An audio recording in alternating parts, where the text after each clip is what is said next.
now come out a year and a half ago. Yeah. And that's a game that I'll borrow my in a year and a half set and I'll play it. Like in straight up a year and a half, they have no one has made a VR game that anyone gave a fuck about. Nope. That is insane for the state of the gaming industry that we have existed.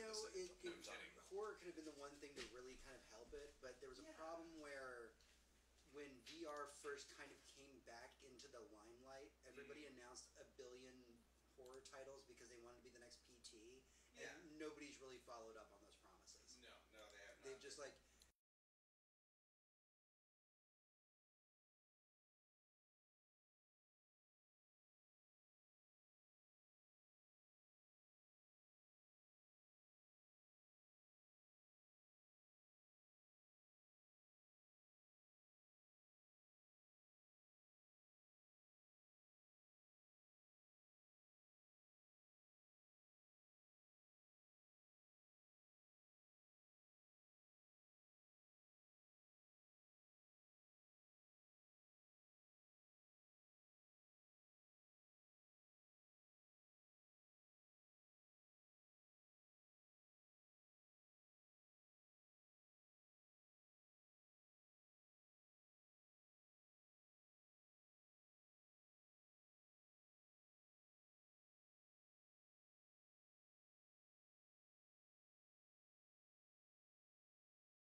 Buying a VR headset. There we go. Just there it is. Feels, it screams at me the type of thing you'd buy, bring home, use a bunch for like 3 days, and then sorry, it was definitely muted because we had to restart and here to make up for it, have a puppy.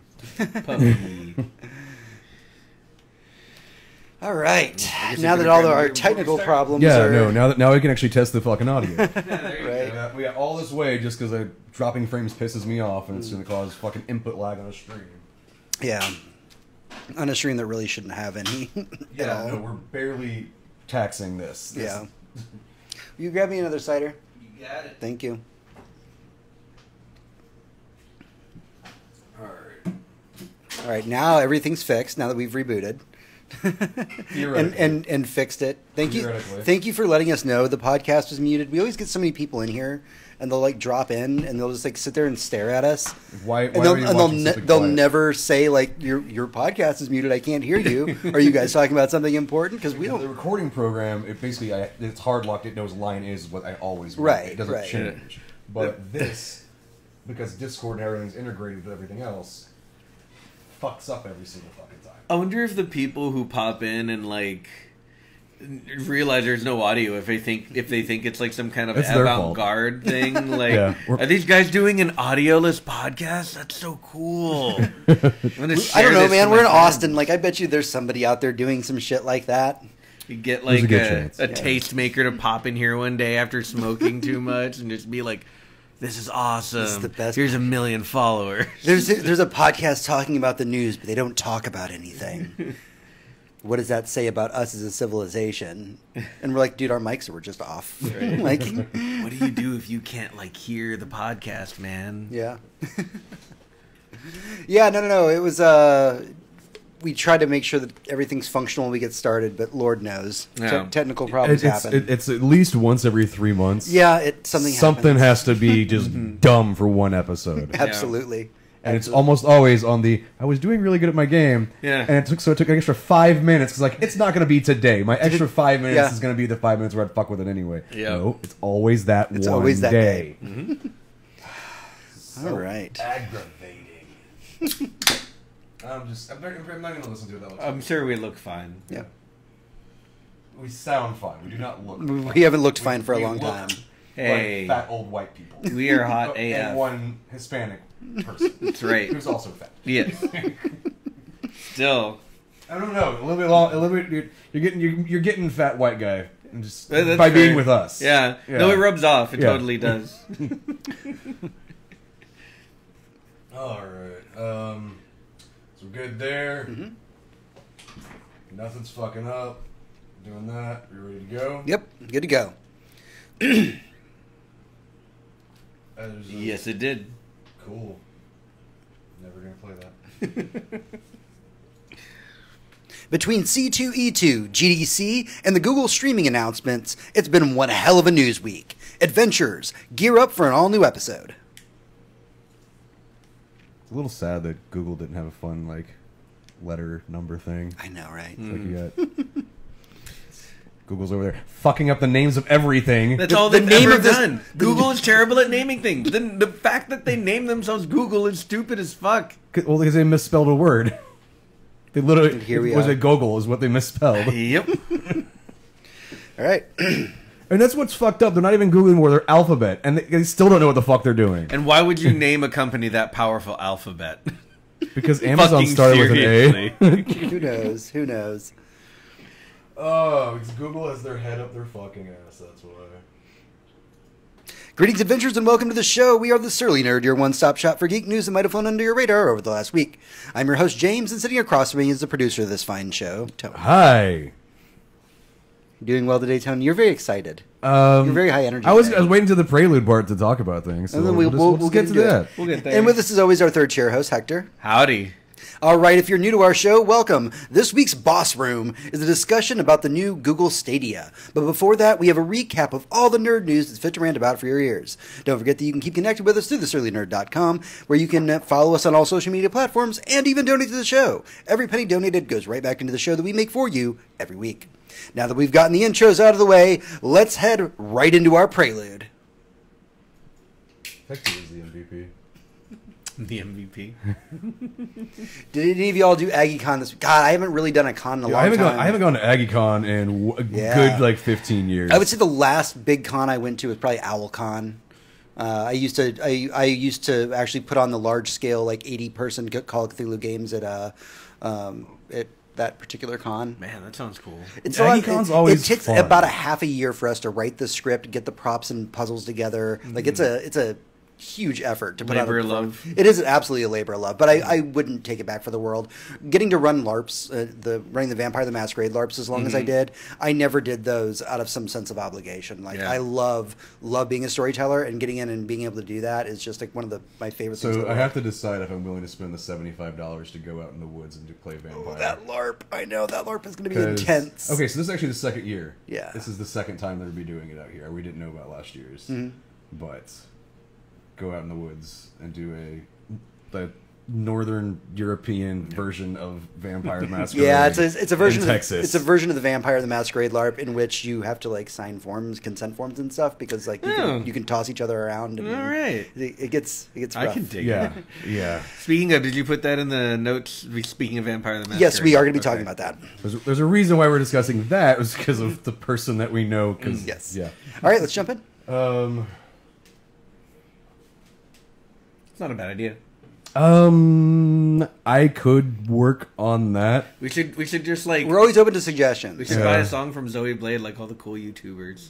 Or when I open this up, there's an app you just pay $5 a month and it just puts it's stream safe music. Okay, it's just elevator. It's just elevator. Yeah, it's usually lo-fi hip hop and stuff like that. Wrong tune. That one's. I was gonna say there's no way that's not copyrighted. Girl from Ipanema is definitely copyrighted. Yeah. I didn't finish it. It's true. You didn't get far enough in. We can still stay on YouTube after this. Yeah. I would I mean, my dad actually used to work for Muzak. I actually have some old Muzak shirts. Wow, that's the reason. That's those are his old work shirts. That's my Muzak ones. Yeah, they're really light and very comfortable, especially when you're working it's in the summer and it's all sweaty. They're so fucking thin. Oh, it's nice. Just airy. And yeah, no, he worked for Muzak, putting in that in places. All right, let's talk about some shit. Prelude. All right, this is the prelude. This is what we've been doing with ourselves this week, what we've been playing, what we've been watching, what has been occupying our free time. Tony's drinking, so I'm going to say that he's going to go first. Oh, fuck you. Figure it out. I hope they heard that swallow on the microphone, too. Maybe. It looks like it may have been there. I went camping this little bit. That's what I did. That's exciting. So I'm finally not hungover. Hey. It took until about 2 hours left of my workday to get. You went out to a Ren Fair for a weekend and just drank and didn't eat anything. That's what happens. Yeah, pretty much. I did eat some chicken strips one day. I was going to say, motherfucker, there are turkey legs to be had. I'm not a big fan of turkey legs. I'm not a big fan of turkey legs, but I am a fan of copious amounts of alcohol consumption. And other adult-related things, and doing that out in the woods is fucking awesome. Around fire. What he's trying to say without saying it is he fucked a bear. I mean, dude, you're gonna get Lyme disease. There is that band that I don't really care for, but I still love the name. Is I Wrestled a Bear Once. That's a great name for a band. It's I don't care for the band, but I love the name. Did you do anything else other than camping this week? I don't remember. Okay, it was just Destiny and fucking bears. Destiny actually, I specifically this week took off playing Destiny. Okay. I didn't want to play it really at all this week. Every day I was just kind of like, meh. I'd rather watch YouTube or something. Yeah. I needed a break, and this was kind of like my break week, and we'll see how that goes for next week too. Yeah. What about you, Hector? I had a pretty busy week now that I think about it. As far as fun stuff I did this weekend, I popped on Sekiro: Shadows Die Twice. Picked that up on Friday. It's fucking awesome. For anyone who doesn't know, it's the next From Software game that, From Software, mostly known for Dark Souls games, but this is not exactly like that. The world building is the same and the storytelling is the same, but the gameplay is pure Tenchu. It's very awesome Shinobi. That's why all the reviews have been like, stop playing this like you're playing Dark Souls because you're going to not do good at this. It's true, and that's 100% Wait, that's an Xbox exclusive, isn't it, though? No. I bought it on Steam. No. Okay, that's what I was confused. It's like, I couldn't remember. I know that's when they showed it off at the Xbox. Yeah, they did. How do you feel about it overall? Overall, I can't recommend it enough. If you're at all a fan of Souls games, this will feel good, especially if Bloodborne's your favorite, because this is much faster than that. Right. If you're at all a fan of the old Tenchu games, this is like your wet dream. This is modern Tenchu, which is just super fucking cool. Yeah. Let's see. I went to see Us. Right. That was maybe my tomorrow. We were not going to give spoilers, but overall impressions of Us. My overall impression of Us is I want to go fucking see it again right now. Wow. Yes. That is Let's call for half day. Meet me around 4 o'clock. We'll go watch it. I'm not even kidding. It's going to be one of those movies that's better the second time you watch it. Not that it wasn't great the first time. It was brilliant. So in my all the experience, acting was spot on. my girlfriend and I walk out of Get Out, and we get into the car, and we kind of take a second, and then we just like dive in. Right. We really just start picking that movie apart. Do you feel like you did this with this movie? Where you No. You need to dash that from your memory right now. Yeah. Asking this movie to live up to Get Out is basically asking to not appreciate it when you see it the first time. Okay. It is the topic. It's like it's almost the same as like. What was that, like Thor Ragnarok, like expecting that to come out and be as important and as world-changing as like Black Panther. This is a very different thing. Right. One is one thing, one's the other. I realize that they have a similarity or something They're both common. movies made by Jordan Peele, and they both are horror movies. Right. But they are not the same universe, same anything. Yeah, I think without, and again, this is not any kind of spoiler at all, but I think the best thing that I would... The best thing I took out of this movie coming out of it the first time was I can't wait to see it again, because there are elements of the movie that when viewed a second time will completely change the movie, and I can't wait to see that. But also, I got really, really, really excited about the Twilight Zone. Okay. Like, really excited. Nice. Okay. Now, I know that he just released some trailers for Twilight Zone for individual episodes. Yeah. The first two are going to be airing on April 1st. Much like Us, I am not going to watch any of the trailers. I have not seen this trailer for this movie. Yeah. I know that's something to do with doppelgangers. Something like that. And there's a poster of a scared person. Yeah. That's literally about as much as I know about this movie. Just go in blind. It's the best. There's like a family or definitely something. go watch it. There's nothing you need to know about the movie that you can learn from a trailer. It's good from beginning to end. The acting, for me, was the highlight of the film. Killing it in the box office. Oh, yeah. It was actually was not expected to make near as much as it did. R-rated horror movies usually don't make that kind of money. Even if they do debut at #1, they usually don't make that much money. I think this is we're seeing maybe a shift in our film preferences. I hope so. Things like Netflix and Amazon have allowed us to... We have things that we want to see, just we're okay with watching it at home. But then there are things like this. We can actually get more artsy and more entertaining and make more fun movies that we will actually want to go out and see. And I think that, Deadpool helped lead that charge of this is meant for adults. Adults can go to the movies and have fun with them. And I mean, Alamo obviously is the one that started way before that. Yeah. With the idea of creating that environment. I really think that culturally we are changing what types of movies we want to see, what we are happy with spending a lot of money on, and it's not just AAA summer blockbusters. And it isn't just that. I mean, the success of Get Out has directly translated into the success of Us. Oh, yeah. And because word of mouth spread about Get Out, more and more people saw it. Now they said, all right, we are a culture of what have you done for me lately people. Right? Oh, yeah. Like, what has that director done for me? And we know that this is the guy who made Get Out. He made this new movie, and everybody said, all right, let's see if he can fucking do it again. Exactly. He immediately, with his first film, got all the film nerds go, yes, we love this. Do more. Same thing Darren Aronofsky did. It's you made something amazing. Just keep making amazing, and we love you. Yeah. And there's there are layers to be cracked in this movie that I'll say this again and again. I can't wait to watch it again because I felt like while watching the movie the first time, being obsessed with what was on screen, specifically the acting, the cinematography, that there were layers just flying by me. I felt like that was happening the entire time because every once in a while I'd be like, "There's fucking something deeper here, something really poignant just happened," and I missed it because fuck, that was a beautiful shot. And Lupita Nyong'o is nailing it right now. Let's see here. Over on my side of the world, I took a little less classy approach to my weekend. The first thing that I did was I read a new comic, and I cannot highly recommend this enough. It's Chip Zdarsky. So obviously he's doing an amazing run on Daredevil right now. There's a lot of things that he's doing. We did talk about this comic briefly on the show. It's called Spider-Man Life Story. It's a mini series. Oh, this is the one different 8 stages of his life, right? Right. So it starts in the 60s, and it's it's kind of bits and pieces of Spider-Man being Spider-Man through the 60s, and he's going to age with the story and things. But one of the cool things about it is that it kind of sets you into the universe, gives you the Spider-Man that you know, the old classical Peter Parker, and then towards the very end, there's a twist, right? Because the idea is that he's in the 60s. All right, so what happens towards the end of the 60s? We enter the Vietnam War. What happens if, say, Captain America's unfrozen during that time?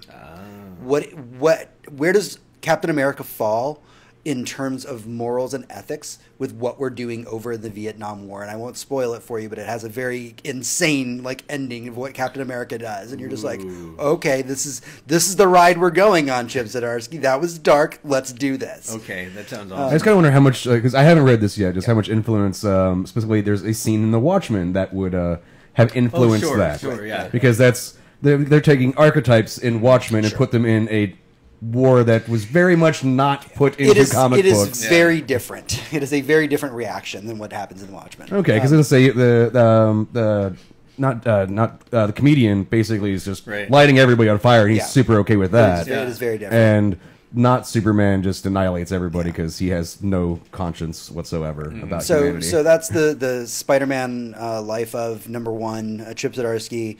Just came out last week, so you can still go to your local comic book shop and pick it up. Again, highly recommend it. I think it only has 6 or ish issues that are going to come out. Okay. So it'll be in trade paperback form pretty soon. But I will be picking it up by this winter. By this winter, it'll be out that way. The second thing that I watched was a not intellectual thing whatsoever. I watched Motley Crue's The Dirt on Netflix. I heard that was okay. It was a movie. It was a movie. Okay, so I wasn't sure it was a movie or a series. I saw the trailers, I want to watch this. Right. So, because I sometimes like shitty 80s hair metal. So here's the basic summary I can give you of this movie. If you at any point in your life liked any Motley Crue music, give it a shot. And the really fucked up thing about this is that if you fact check the movie, the scenes that are really fucked up, when really fucked up things happen on screen, I can't even begin to describe them because while we use adult language on this podcast, I think we would put us into an adult's rating if I described what happens in this movie. That's fair. Those things were actually closer to the things that happened in reality. Those are almost word for word, scene by scene things that happened. Okay. As opposed to the mundane shit of this is when so and so got in a car accident. It happened on the same day as this. Well, those things did happen factually, but they happened years apart. They just kind of crammed it into one You're day making in a the movie. You gotta squish some shit. So it's weird to if you fact check the movie. Just the more outlandish it gets, the actual closer to reality it is. If they're we went out for tacos, that's totally what didn't happen in the history of Motley Crue. Right. But yeah, no, this is it. It's based off a book. Yes. But there are also multiple other books by different people that all say the same events happen. So that's kind of what the movie does, though. The movie is meta. The movie will talk to you. Like they will like talk to the camera at certain points. There is a scene where somebody's describing a scene, and at the end of the scene, one of the other people in the room says, that's actually not how it happened at all. This is what happened. Okay. And so the idea is that the story is being told from multiple perspectives, and it doesn't do that through the whole movie. It only does like once or twice, but it's to show that there are these kind of conflicting reports of what went on during that time. But again, if you like Motley Crue at all, it's a fun watch. I don't know if I can recommend it to anybody that's like never really listened to a Motley Crue song or didn't really like them. For me, like, aside from kids growing up right now, everybody that listens to this show has definitely listened to Motley Crue. Well, the thing is, like, Motley Crue for me is one of those bands where, like, there's not a doubt in my mind that I can probably sing some of their songs lyric for lyric. But if you ask me right now to name a Motley Crue song, it'd be like, like, what was their best album? I don't fucking know. I couldn't name a song. If you started singing Motley a Crue, song, that's their best album. There you go. If you started singing a Motley Crue song for me, it'd be like, oh, that one. Okay. Yeah, exactly. Like, I don't fucking know. So yeah, that's all 80s hair metal is basically the exact same band. Yeah, except for I can't tell you which one. So. Right. But I can't tell you which one's Rat. I don't fucking know. Like, they're all the same band. Yeah, but again, if you ever listen to a Motley Crue song and liked it, just give it a watch. It's not a waste of an hour and a half of your life. It is very out there. It is not a great movie. It was definitely fun, and I don't feel like I wasted an hour and a half drinking and watching this movie. That's good. So, all right, that's everything we have for... Wait. Did we have another week go by where neither of you watched Love, Death, and Robots? Yes. Oh, no, I did watch almost all of it. Okay. So I'm the sole man out that So thoughts overall. Then. Overall thoughts, that is some of the best fucking animation I've seen in my life. Literally ever in anything. Ever. The idea that people made these and they didn't separate them out as an individual short film so they could win awards, because almost every one of them is fucking award. It should be award winning. Exactly. Like, there's not a category for anthology animation. Fuck, they screwed themselves. Maybe they all count as individual shorts. I don't know. I don't know how the rules work on that, but motherfucker, that shit is good. I need to finish it. And weirdly, Netflix, your version and my version will be completely different. Could be in different completely order. They can be in different orders. Yes, there's 4 different orders that are available for what order you'll watch the shorts in based on your previous viewing histories. That's weird. Yeah. It's the first time they're trying this out. And the funny thing about that is I felt mine, like I said this before, I knew that fact. I said, fuck, they got the order perfect. Like, there was this, like a really good musical album where it's like rise, fall, where they, like, put you in one mood, which literally just gets you ready for this next mood that you're in, and then one to, like, wind down, and then just right back up again, like, as a surprise. It felt perfect to me, and when it got to the end, I was like, whoever just edited all these together and decided the order is a genius. Then I found that out. Now you know it's customized for your taste. Then I found out the fucking Big Brother did it, and now I'm scared. All right, that's everything we have for the Prelude this week. We're going to take a small break. When we come back, we'll be going into the weekly raid.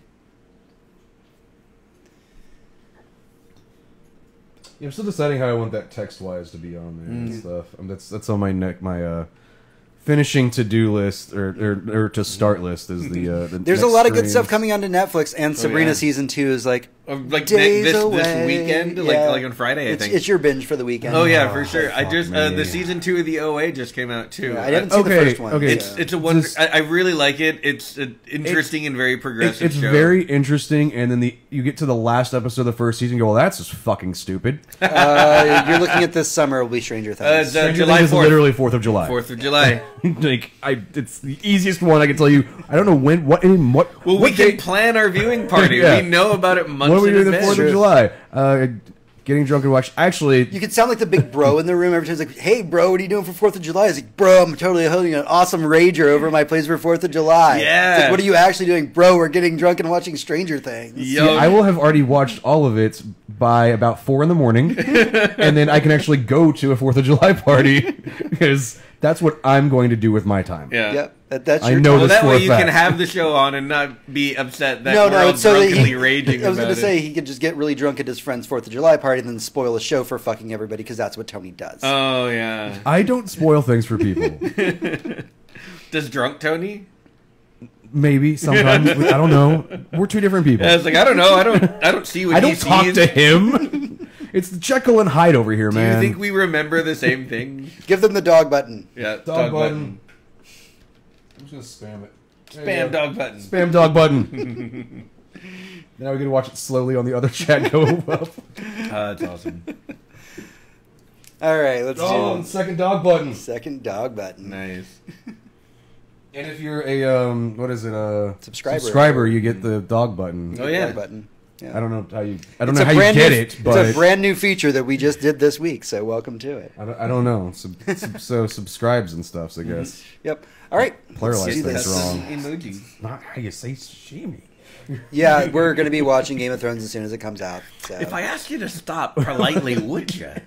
God, I fucking love it. Dude, like, no, my weekend mostly considered of me and my friends sitting there just saying Letterkenny quotes for the entire this has been my life for so long. I'm so glad that you're here now.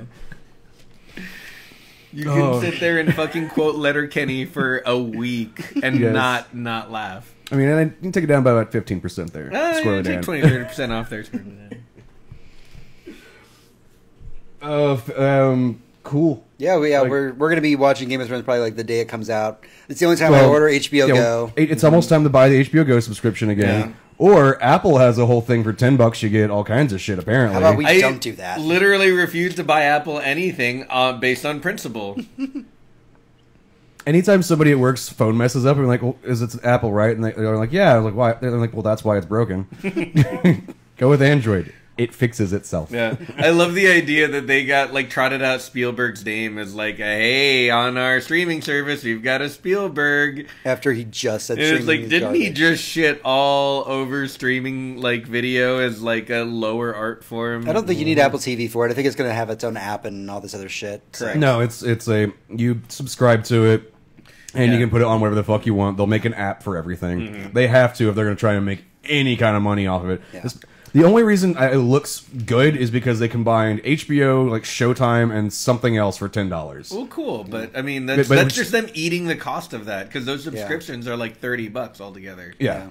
That's the only thing I could be well, I'd get the Apple one if I wanted everything else. But I also really don't want to give Apple money. That because of this service, and I don't know how true this is, but I heard that the Apple TV will no longer carry the Netflix app. Ooh. So shots fired. Yeah, it is shots fired. This is literally going to turn into Apple just closed itself off again, and everybody else is going to be like, well, Android already owns actually more marketplace in the phones now. Oh yeah, much more. No one likes Safari. Thanks for the follow. We appreciate it. Thank you, man. You get a puppy. Puppy. There you go. Oh, you get one more puppy. Two puppies. Two puppies. Yeah. All right, let's jump into the news. Yeah. Alrighty. Let's roll. Weekly Raid. All right, it's the Weekly Raid. This is our news roundup for the week. We had two really great events happen this week. We had C2E2 and we had GDC. So we have a bunch of stuff to talk about. Let's just kind of dive right into that. So we're going to start things off a little bit with some comics. And, of course, longtime listeners of the show know that I've been talking a lot about this writer for quite a while now, Donny Cates. Mm-hmm. He's been working on Venom. He's been working on Thanos. He's been working on Guardians of the Galaxy. We found out this week he is going to be working on Absolute Carnage. Now he actually made something I'm interested in. Right. Wait, Carnage is involved. Right. So here's kind of the background. He's been working on the Venom series. He's still going to be working on the Venom series. This Carnage story is going to be a progression out of what he's been writing with Venom. It's going to be a natural evolution, much in the way that when he was working on Thanos a couple of years ago, Thanos led to the Guardians of the Galaxy that I'm reading now. All of these stories, while they did not seem like they were connected, slowly become connected over time. Okay, so it's not like a direct sequel, but more because of the events of this, you could see this happening. Exactly. Gotcha. And so what he is doing is he's not only going to be writing Carnage, he's going to be doing something that's kind of a big deal. He's actually bringing the original Carnage back. So Cletus Cassidy has not been Carnage for a very long time. Mm-hmm. The symbiote's gone through other people.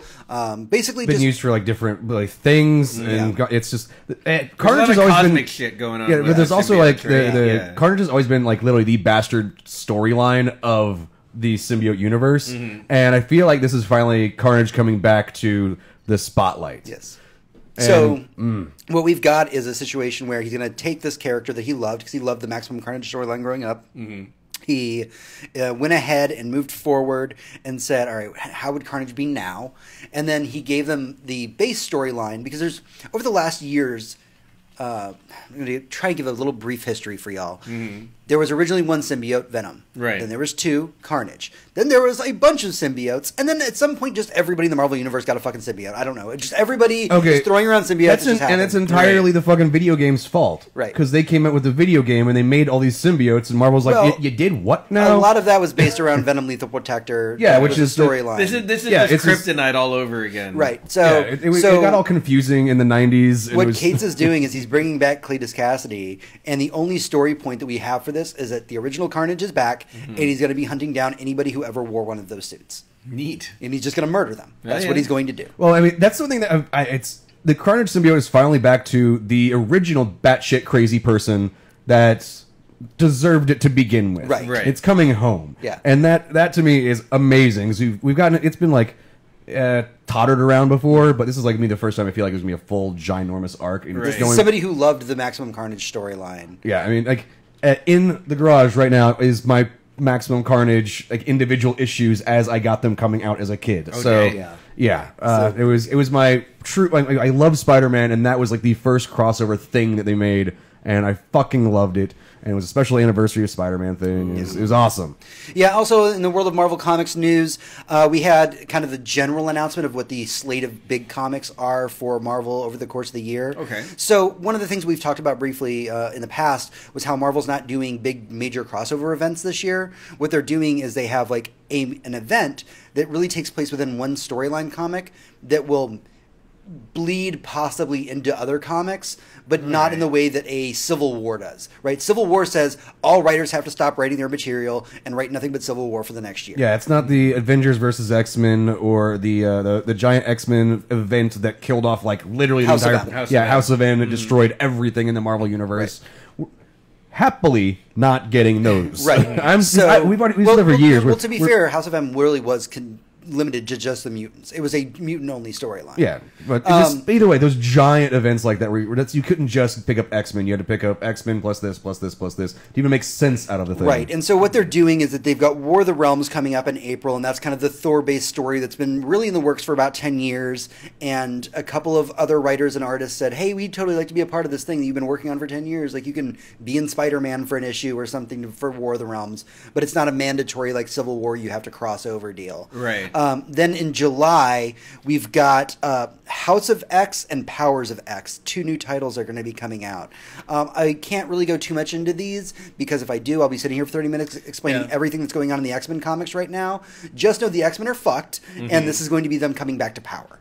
Right? Nice. That's where we are in the world of the X-Men. Uncanny X-Men is one of the best comics out there right now, because there's two mutants left on Earth, basically. So they are the Uncanny X-Men, because otherwise it would be uncanny. There's like a handful of mutants. There's like they changed the name of just X-Person. We don't even There's like a handful of mutants out there right now in our reality. I won't get into the other reality part; it's a whole other thing. But in our reality, there's just a handful of mutants, and really the main two that are trying to find out where the fuck the X-Men went are Cyclops and fucking Wolverine. And it's basically an odd couple story where they just yell at each other all the time, and I love it. God, that sounds fun. They're just like an old married couple, just bickering all the time. Yeah. So why don't we just take all the X-Men and put them on the moon? There's already like a building there. We can just put them in that building. Well, first off, they have that. It's called the Inhumans. I was going to say, they put the Inhumans on the moon. But we can just get rid of the Inhumans and put them on the moon. So from House of X and Powers of X in July and August, that takes us over to Donny Cates. That takes us to Absolute Carnage and kind of where that story brings us to that point. We don't know what's going to be happening in December, but that's a lot of comic to pick up, basically, during that short amount of time. That's a long strip of... that's a lot of comics. It is. Still. It is. And the thing is, it feels daunting right now, but it feels less daunting than any giant crossover. That's the thing, is that you and I survived Civil War. Our wallets did not survive Civil War, but we did. My back still has yet to survive Civil War, because I have to carry those fuckers around now. Wallets irreparably when they're like, Absolute Carnage will be its own mainstay series, and it's going to branch off to maybe 5 or 6 other comics. I'm like, fuck, I'll pick them up. That's fine. That's fine with me. It's just like... Cool, I'm out in total like $50. Like that's fine. Right. I'm fine with that. You know, 150, like way more than that per week. Right. That was there at the height. It was like I think I was spending at least $100-something on comics every single week. I would say like 150 during Civil War. Yeah. It was not good, and I was not a man that made a lot of money back then. No, that was about half my paycheck every week was going to comic books. It was bad. It was a dark the time. Story I thought was going to have a good payoff, and then it didn't. It bent me over, and I did not like that. Yeah, there was a civil war in his anus after that. Oh yeah, yeah. He was fucked by Iron Man. All right, so moving on from that, keeping with our weird C2E2 thing that we've got going on right now, something we found out this week that could mean good things is that the original Daredevil showrunner Drew Goddard actually just signed a Disney TV development deal. Nice. Details are. I mean, Drew Goddard has also developed a lot of things. Yeah, he worked on Angel. He worked on Buffy. He's done many movies and TV shows. That being said, Daredevil was by far the best one in my opinion as far as the Netflix Daredevil shows. But they also just started selling off all the costumes. Yeah, but it's a new network with new money. New network, new money. Probably a whole. You have to do it. I doubt they'll be continuing with the same story or actors, unless they can get all the same actors and do the whole thing. Sure, and they might be able to. We don't know. And maybe they can, and maybe they're selling them to Disney. Yeah, no, they're selling them like on eBay and stuff. Like they're going to collectors now. Yeah, it's for charity going to collectors. Yeah. Okay. So yeah, I mean, we don't know what's going to be coming of this. We don't need to spend too much time talking about it. Just keep it in the back of your mind, just in case they decide to announce another Daredevil series. Yeah, could happen. Could be cool. Next they did state at the ending of every single series when they canceled it, this is not the last time you will see this character. Yeah. So that was also Netflix saying that. What I find is more fascinating than Drew Goddard being picked up by that is that Marvel's Runaways got renewed for a third season. But here's the kicker. Who's watching it? I am actually. I was waiting for it all to be out because it's still done weekly. Right, I was waiting for it all to be done. Then I'll just power through like an entire season. We're on season 2 right now of the Runaways. I am like halfway through it. I've literally never heard anyone mention this show except for you. Yeah, I'm sorry. I enjoy it. No, you can enjoy it. A lot of people don't watch. Bad. I'm saying like I thought that it was so underwatched that it couldn't possibly keep going. I have no opinions on its quality. All right, so it's worse than Amazon's exclusive TV shows or Hulu exclusive TV shows. Right. No one watches them. Nope. Future Man was fun. The second season came out, and I've gone meh. I watched the first one. I don't really need it. What else is there going to do? More weird dick jokes? Yeah, no, I just got Hulu, and I'm watching, like, I Love You, America, and that's pretty much it. Yeah. Well, no, I watched 11/22/63. Yeah, which is fucking amazing. That is great. And then they got the other... And I'm binging the fuck out of Community, because I haven't seen that show in, like, 5 years. And God, you're just going back to your old favorite. God, it feels good. Oh, so Runaways has been renewed for season 3, but kind of the weird kicker to this whole thing is one of the things they stated in the news announcement for it was that we are going to be getting a season 3 of Runaways and that it will have more ties to the MCU than the because now they can. Because now they can. Yeah. So now it's become kind of this, instead of being this bastard child. So that's one of the things that in the comic books, it is more tied in. These are kids that deal with heroes because their parents are fucking supervillains. Yeah. And so they're around them a lot. They've met Captain America. Right. Weirdly, they're not going to be crossover. Actually, there's a good chance they will cross over because the other Marvel TV show on Hulu, Dagger and Cloak and Dagger. Yes. Cloak and Dagger have an entire plot line with them. Oh, that would be cool. Unfortunately, that Cloak and Dagger are also adults and not the teenagers like they are in the other show. Okay. So that could be interesting how they do that. Right. Yeah. That is a plot line they can pull from. I've heard really good things about Cloak and Dagger going forward. I love it too. I watched at least half the first season and I didn't finish it. It is not prime. I don't know if my standard is for network Marvel shows, the last season of Agents of S.H.I.E.L.D., which I thought was fucking amazing. Yeah, that's a hard bar to live up to. It's definitely not that, but it is very unique. The characters are interesting. They do tackle important things. Like they do talk about race. They talk about, there's a lot of hot button topics they talk about in the show that are very relevant and very fascinating, I think. I remember they're being very honest about it when it comes to like one of the characters being a young black man and the other a young blonde girl, and they just would casually talk about, well, she can get into places he can't, period. Yeah. So I would definitely recommend that. All right, let's jump out of all the C2E2 stuff and let's jump over to the world of GDC. So the first bit of GDC news that was kind of fascinating wasn't at GDC proper. There was the Nintendo Nindies Showcase, as they called it. This is one of their Nintendo Directs, right? Hector, I'm going to have you talk a little bit about this because I'm not as familiar with the source material. Okay. But there was the announcement of Cadence of Hyrule, Crypt of the Necrodancer, featuring The Legend of Zelda, which is the most absurdly long title. That is the most Jesus, hilarious that's the whole fucking title? Yeah. That is the most... Oh my god, I took a nap during that. That is the most hilarious title. And so the original game was called Crypt of the Necrodancer. Right.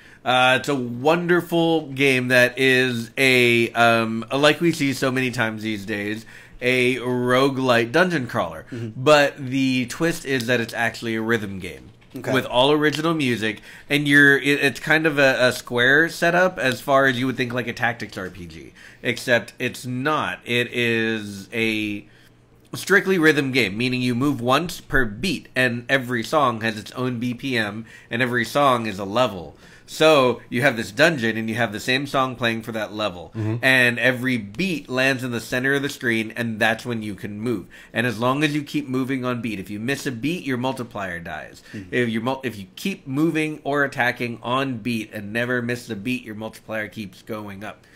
It's really easy to die. There's a lot of hilarious Easter eggs. There are little shops you can find where like the guy who runs the shop will actually sing, but he'll sing in tune with whatever song is playing because he's in multiple levels.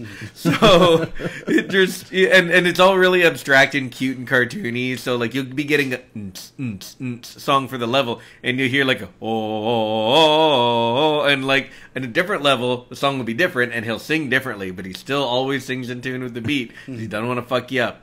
It's definitely worth like checking out, like somebody doing playing on Twitch or YouTube like it. If it doesn't make you want to go buy it immediately, then just YouTube it. YouTube a speed run for it. Yeah. Probably not that. It's kind of hard to figure out what's going on. YouTube just like a normal person playing the game and really getting into it because fuck, it's a lot of fun. But this is such a big deal for this is huge. An indie game to be given the Legend of Zelda license and then like go with God, have fun. And it was, I feel like it's well deserved because Crypt of the Necrodancer was one of the most unique games I've seen in the last couple of years, especially when it comes to indie titles. Right. Because they tend to overlap so much. And this one took that overlap of like, I guess we'll do like a roguelite dungeon crawler and completely flipped it on its ear. So I think someone at Nintendo was like, can we put Zelda in this? And they're like, I mean, I guess why not? Yeah, I guess we could. We shouldn't just rip it off. Let's just call them. Right. Which, thank you, Nintendo. Thank you so much for doing that. Yeah. Thank you for collaborating with these people instead of just making your own. This really is starting to set this nice new precedent of a new era for Nintendo.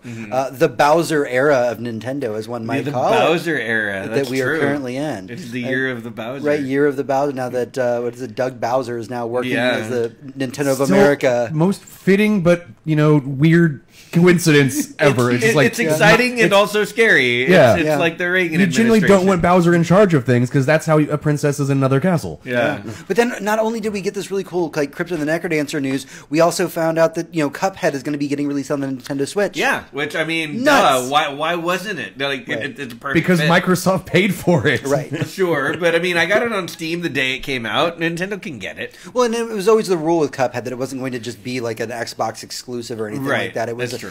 Microsoft was helping bankroll the game's development, which is fantastic, but they weren't restricting them like an EA or somebody would, saying that you'd only be on this platform and only do these things and put these microtransactions. They're about to add even more stuff to Cuphead. They're doing another expansion coming out for it. And the fact that they're just doing like, and we're going to be on the Switch now, which is a place it logically should have not launched with. I get Microsoft it started development before we even knew what the Switch was. Yeah, I mean that is an old. They took them a long time to make that game. The other problem with Cuphead is it's literally all hand drawn animation. Yep. It takes a very long time to hand draw every option that you could possibly have in a video game. Imagine hand drawing at 30 frames a second. Yeah, absolutely.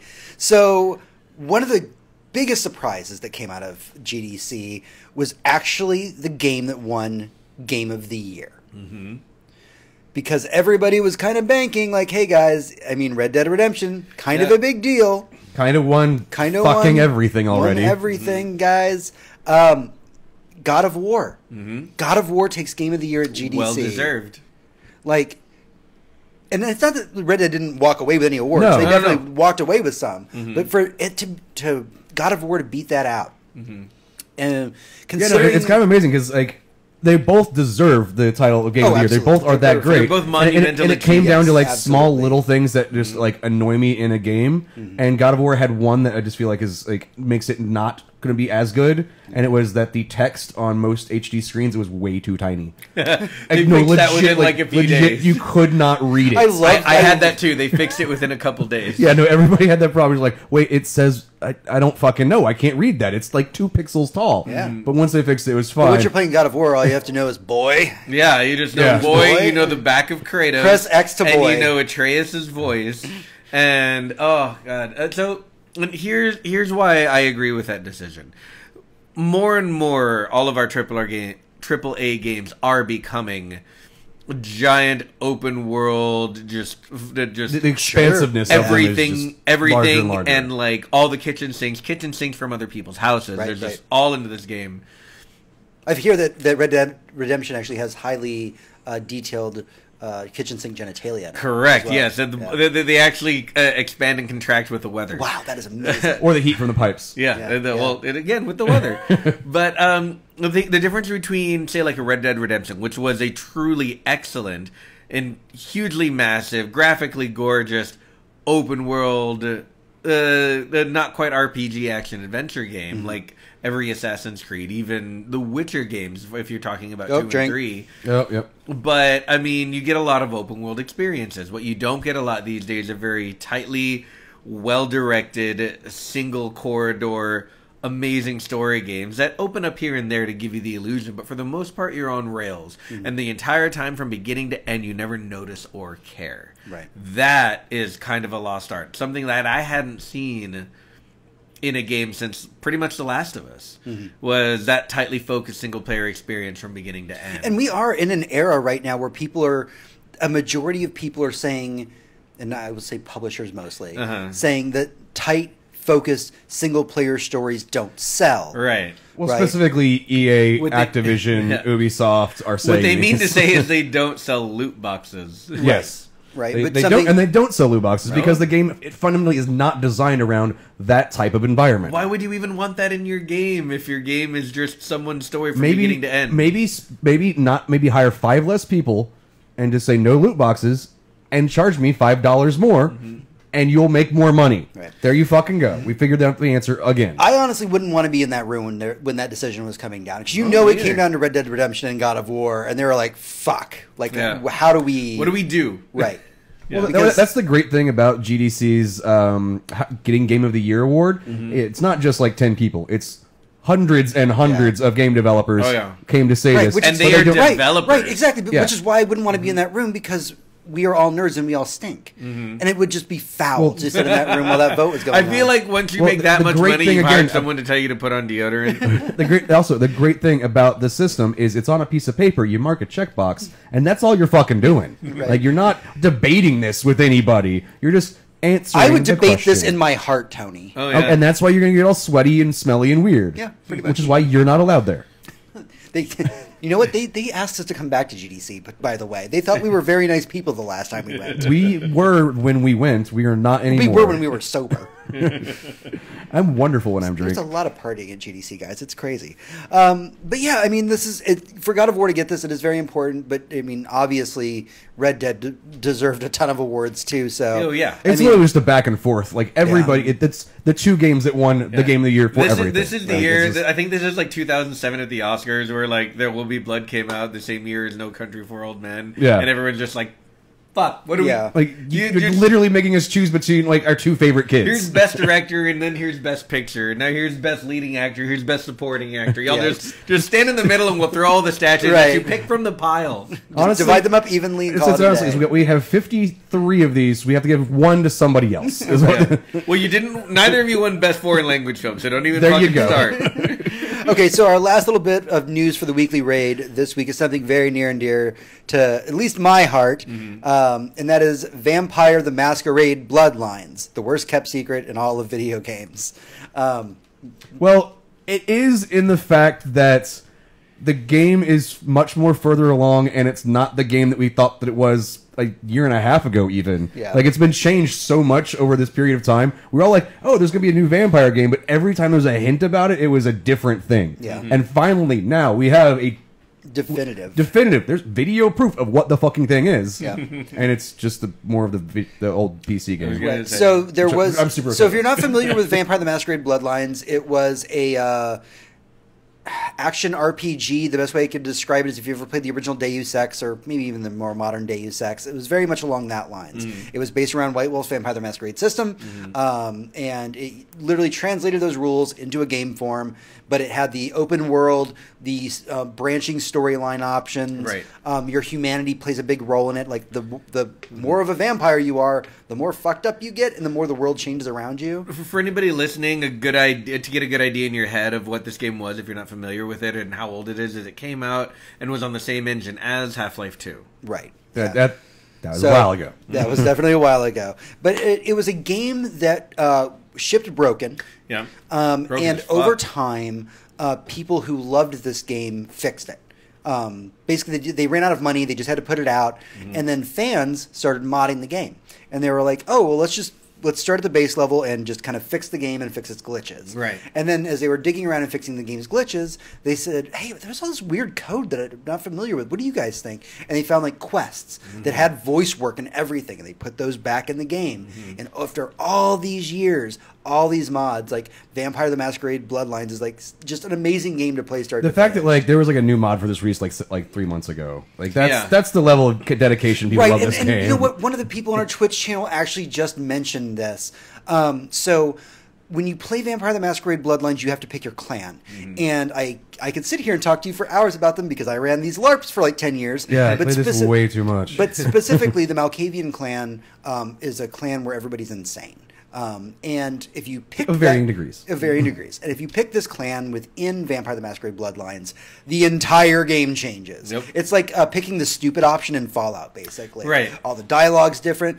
There's a scene where there's a news broadcast playing in your room, I believe at one point, an example. And if you're playing as any other clan, it's like, there's been a murder here downtown. And then if you're playing as a Malkavian, the person kicks on and it's like, we know that you murdered somebody downtown. And like you try and like pick a fight with a stop sign. The fight with the stop sign is my favorite. I saw that in someone's breakdown of it, and I just died laughing. Yeah, like seriously, if you are interested in all, or just if you don't want to play it, there's a guy named Ragnarox on YouTube, and he does a summary. It's a 30-minute summary of the game where he talks about all the quirky stuff about it.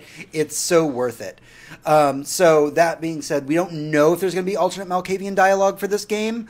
I could probably ask somebody, but I wouldn't be able to talk about it on the air. Yeah, we literally can know more, but then can't say that. Yeah, I could tell you a bunch of stuff, but I can't. You literally can't say what it's stuff. We can guess. I mean, from what you were telling me earlier this week, literally while masturbating in the office, when you heard about this, was that they said they were taking rules in your office. Oh yeah, it's pretty much a free for all. Yeah, pretty much. There was that you said that there was like a specific level of quality they were going for with this game, that they were really taking their time and trying to put the same amount of love to same amount of love they put into the first one. Rebirth of this game. Let's not forget the first one had a lot of incredible voice acting. You had fucking Bender was in it. Yeah. Actually, one of the things that I can tell you from our source that isn't in any of the stuff out there is that this game actually was originally in development with alongside the new edition of the rules.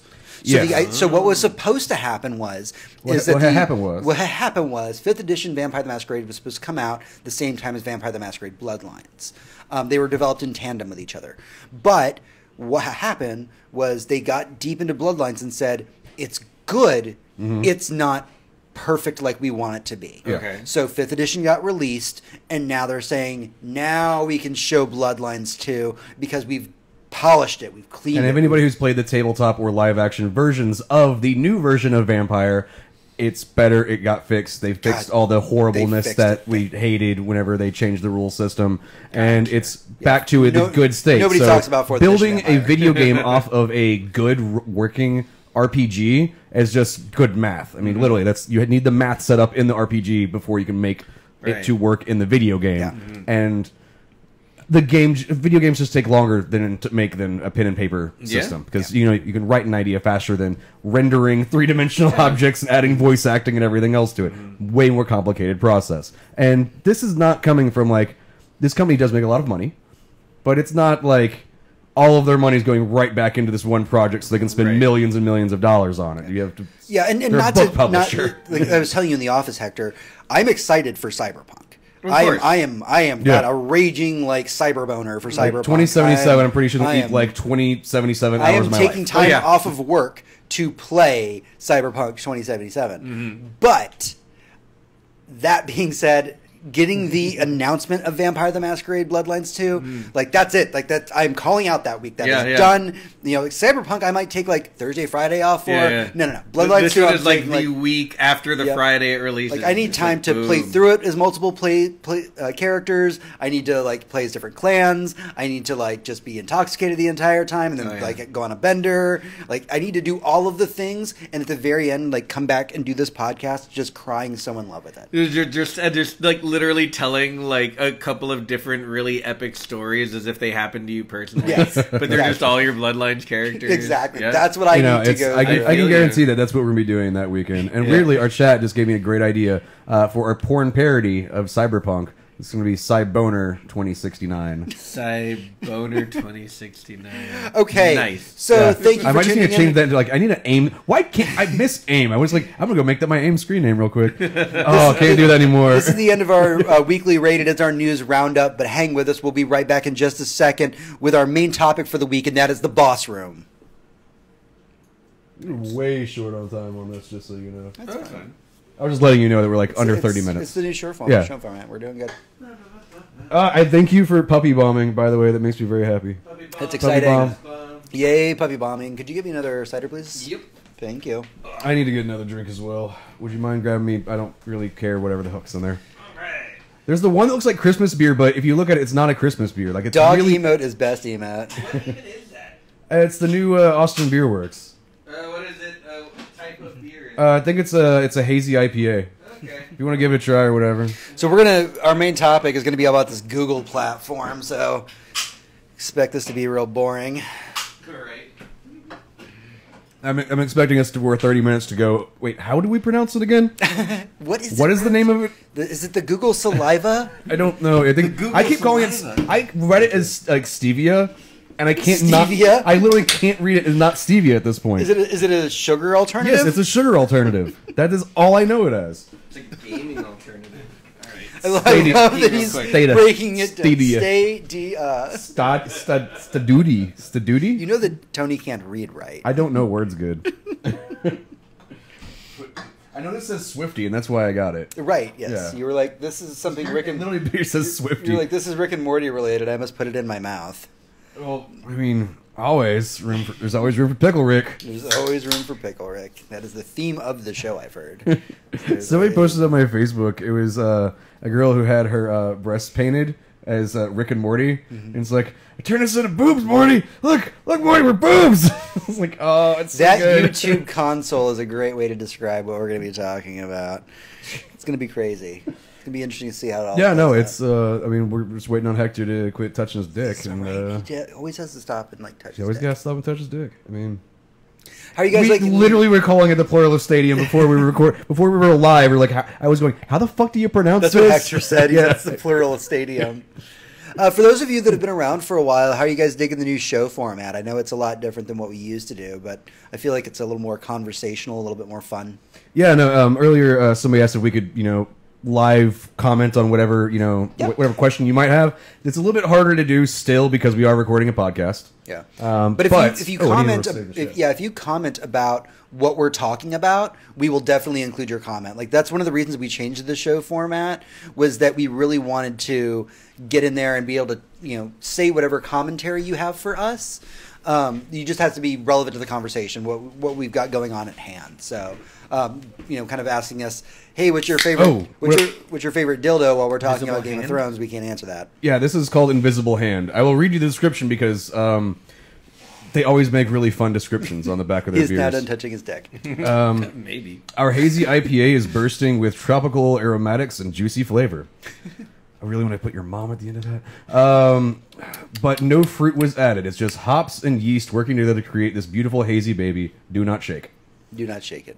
I mean, Don't shake the baby. Don't shake the baby. I mean, the last one that my favorite one that they have is Goldfist, and it says about getting punched in the back of the head. Like they always have something a little bit odd about the way they describe their beers. And I'm drinking the same thing Tony is. The Zix. Yeah. And you're drinking a original dry cider. Original Austin East cider. I mean, the Brute is so much better. I know it is. Before this, I was drinking the Hops and Grain Heavenly Days, which I highly recommend. God, that was the most like white person statement I ever made. I didn't have the cider at Trader Joe's when I went to pick up my wine earlier. That is not bad. It's not bad. Sure. I don't mind it. It's definitely going to not taste like cider. Yeah. Ooh, that's good. I like that. You know, the Swifty, and it's Schwifty, is Rick and Morty, by the way. It's supposed to be Swifty, but it's Swifty. They could. I don't think they can get the copyright. Probably just can't say Swifty. All right, let's do this. We got a lot of stuff to talk about here, so. All right. A lot of Austin beer in this house.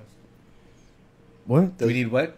I was thinking a thought, and then I read, and you said something like all the same times. My brain went, no. Dog. There you go. I got dumb and it was like dog. Just dog. Talking. Whatever my thought was is not important anymore.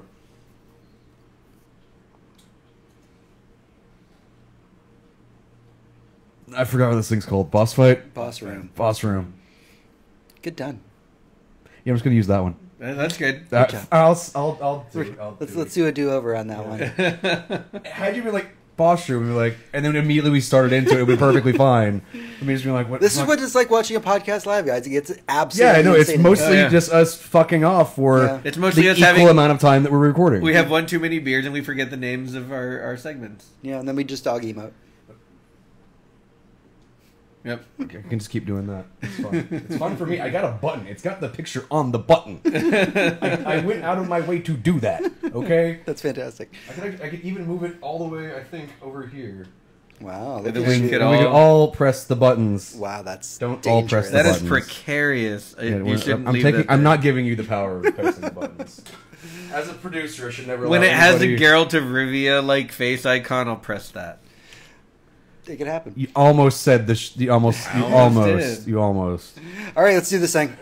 It's called Boss Room, just to remind you. Okay, call him Gary of Riverdale. Yeah, Garrett of Riverdale. Garrett of Riverdale. Yes. There's the joke that the show will take forever to film because he's never going to actually be able to. Oh, because he's off doing side quests. Side quests. Like somebody needs help moving their groceries, so he keeps helping them do that. He's a method actor like that. I feel like more and more that I make Witcher references, the more and more James is like slowly like doing the Captain America. I understand that. Yeah, now that I'm playing through it. All right, let's do it.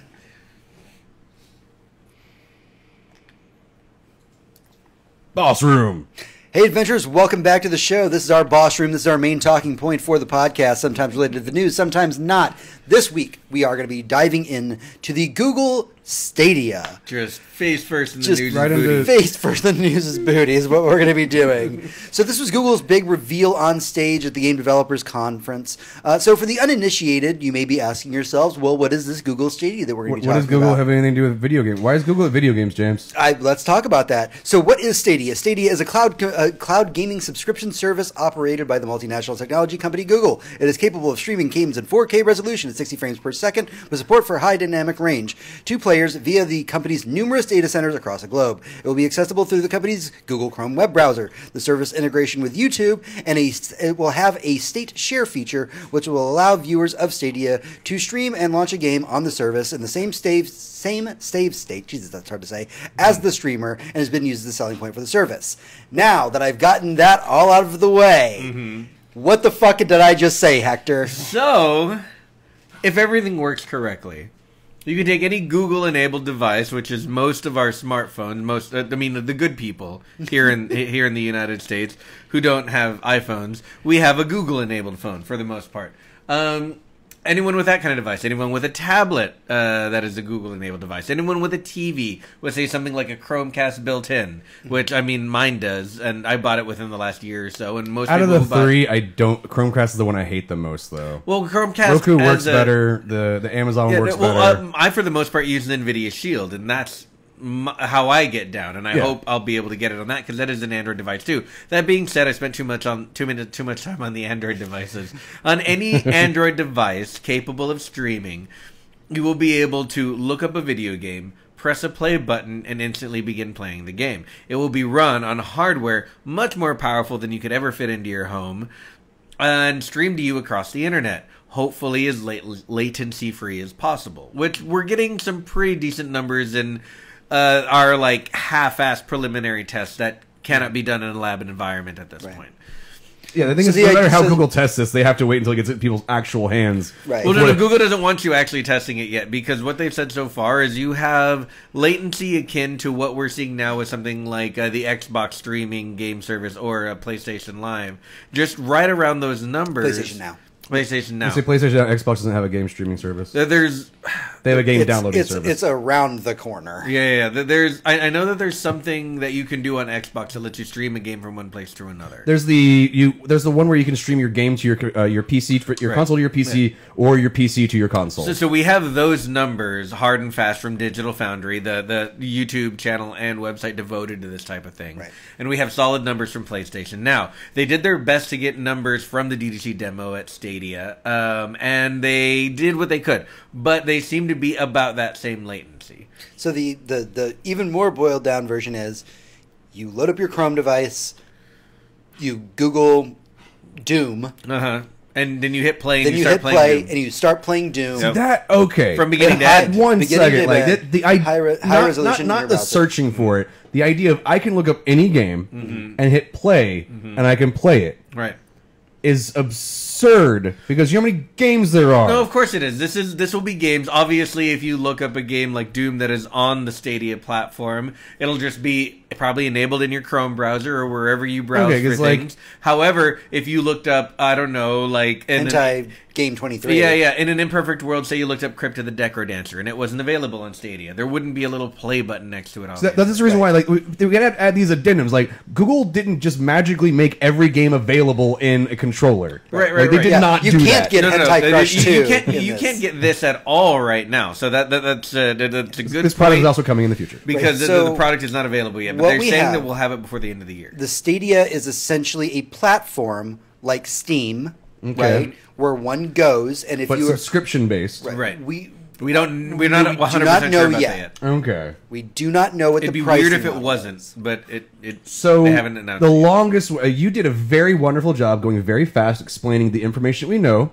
Unfortunately, that seems like it's the only information we know. So we're at the end now. That was the quickest 3-minute explanation. I think we don't need anything else. The simplest way to put it is imagine when you logged on to Steam that you didn't have to download the game to play it. If you could literally just click play on any game in your library. That's what we know Microsoft's working on. That's what we already know Sony has available for it. It's a wave of the future. Amazon's still working on making a game engine. So now that we've explained the technology, we can actually have our discussion about this. Now we know what it is.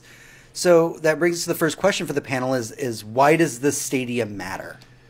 Because if it works, it will change everything about how we consume video games. Yeah, we've had previously multiple companies that have tried to do video game streaming services. OnLive? Yeah, there's OnLive, and there's a couple other ones, and they've all bombed horribly or got bought out and had their technology really ripped away so they can try to turn it into something else. Yeah. Right. And when it comes to OnLive, I mean, it's any streaming service. Your number one culprit, your biggest problem is always going to be input latency. Now, our podcast for the last year, if you listen to us, we have been talking about how streaming video games is, in air quotes, the future. Not necessarily like the gold standard, but that's what we are moving towards. So the way I look at it is there's always going to be, to shittily say it, there's always going to be the PC Master Race, somebody that has $5,000 to buy the newest hardware the day it comes out to build the thing and play it at your house. And for people like that, we want our...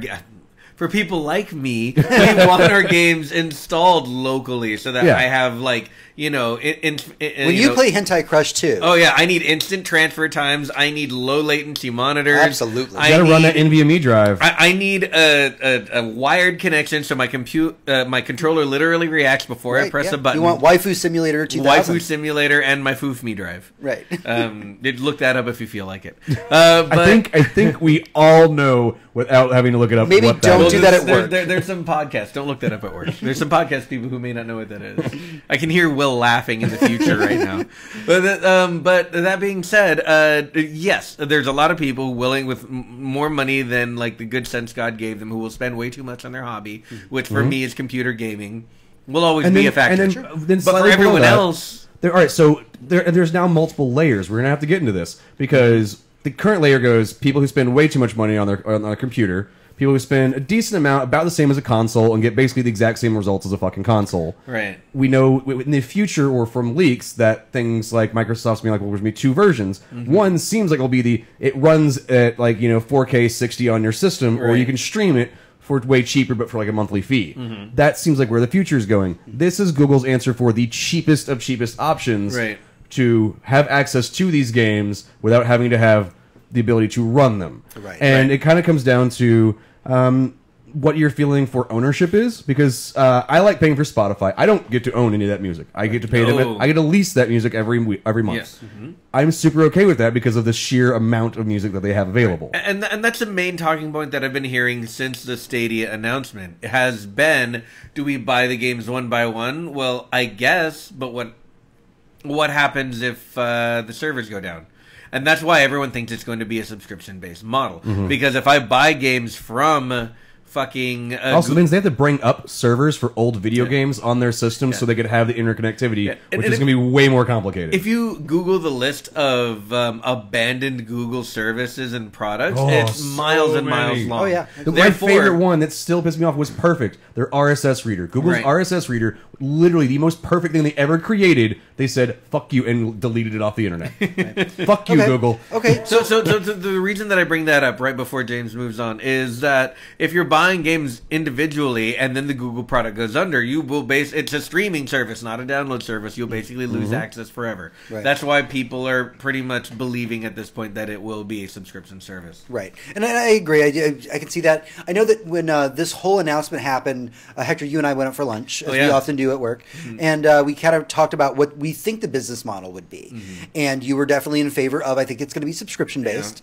And I said I could see that it be subscription-based, but not every game is subscription-based. I said I was maybe a subscription to own. Some new releases would be a $60 title that would eventually work its way into the ecosystem of the streaming games, but it's a way to keep money in the developers' pockets. See, it's really hard to go with the idea that you're going to buy the game, because the not having a physical copy of it means you can't just go put it on your computer if those services go down. Well, sure, but I don't have a physical copy of any game I own. What I'm saying, I think the but real you problem... downloaded it, and you do have it somewhere. The question was economics. It was not distribution. What I was trying to... My point that I was trying to get to with this model, and I'm not saying that I'm saying this is the most accurate or best model. What I'm saying is that literally people get paid a lot more money at Google to figure this out. Right. If you have a service that is streaming only, how do you then distribute money to developers so they have money to develop games to put on a streaming service? Right. Oh, I mean, we've been talking about this since Microsoft announced their Game Pass. This is the hard question. Because that price is so cheap, and there's so many games on it. How do you pay the people who made those games? Exactly. Because I'm sure there's a lot tell us, because obviously they don't want that information out there. There's a lot of developers out there right now looking at Stadia and where they're going to become the next YouTube artists.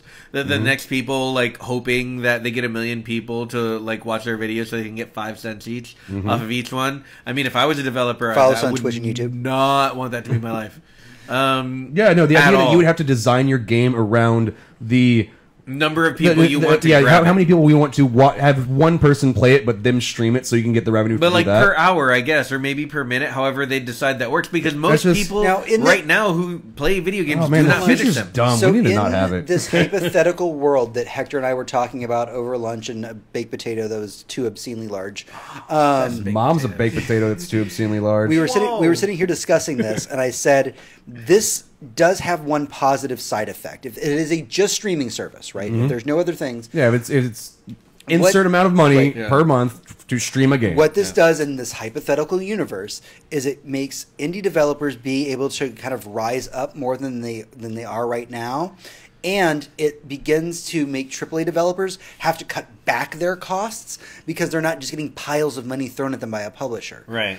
They have to scale their operation back a little bit. Oh, I don't see that. I see more advertising put into video games than ever before. Well, advertising. That's not what I'm talking about. That is not what I'm talking about. What I'm talking about is games that are AAA titles that are bloated and have unnecessary features because they're trying to extend the longevity of a game. If your game is on a streaming service and anybody can access it at any time, there's no point to put in optional multiplayer or all these other features. It can be optional multiplayer is literally the worst thing to ever came out of video games. But Red Dead Redemption, loot boxes. Sorry, Red Dead Redemption, while it is an award-winning and very well-made game, is completely bloated with a bunch of bullshit that does not need to be in there. So take those kind of examples. It's also because you're trying to appease literally everybody in your giant fucking game. You need to make sure that $60, $80, $100 they drop. I see what you mean more. It's more of a you can make more the specific game you want to make without having to add things in to appease a different part of the audience. Right. You can now make 7 games that will appease 7 different audiences instead of one game that has to appease 7. Right. Okay, so this brings us to the next question for the panel. And this seems kind of vague, but I'll try and dive into the meat of it. Is this too much too soon?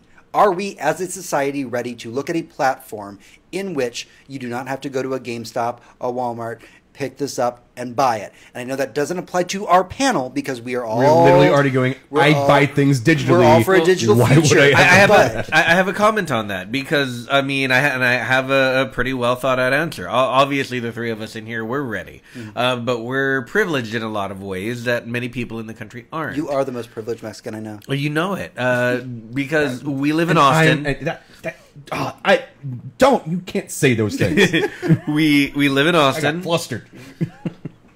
We have massively fast internet, and we have Google Fiber, and we have companies willing to compete with it, local and international cable companies willing to compete with Google Fiber in our town. The reason I bring this up is because the latency rates that we got tests for PlayStation Now, for when Digital Foundry did their test for the Xbox streaming, for Stadia, the best that they could capture at the event was based on an internet speed twice the average of the average American's internet connection speed.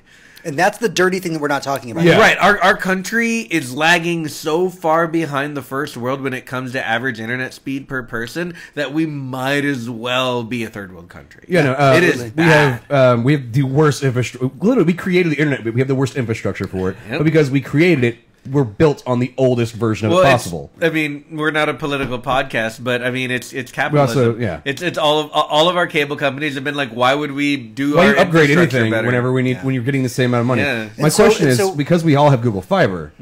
Maybe we can all just like test this shit for them. They can just like give us one to test out. Is what I'm saying. But yeah, you bring up such an excellent point. And the reason that I asked this question was really, for us that live somewhere like in Austin where we have Google Fiber, where we have a fast internet connection. Think about people who live we are 45 minutes blessed in that sense. For real. My family up in Michigan, they probably wouldn't get decent internet seriously, speeds 45. If you take a 45-minute circle from here, you hit San Antonio, so that part doesn't count. You hit pretty close to San Antonio, but you'd also hit like way up past like Round Rock and Pflugerville. Yeah, you get past, you start getting like Waco and shit, and you're like, guess what you have? The shittiest fucking crappy internet that your local little tiny. You have the Time Warner cable that my mom had when I left college. Like those are the speeds. That's the crap that you're gonna get, and most of those people.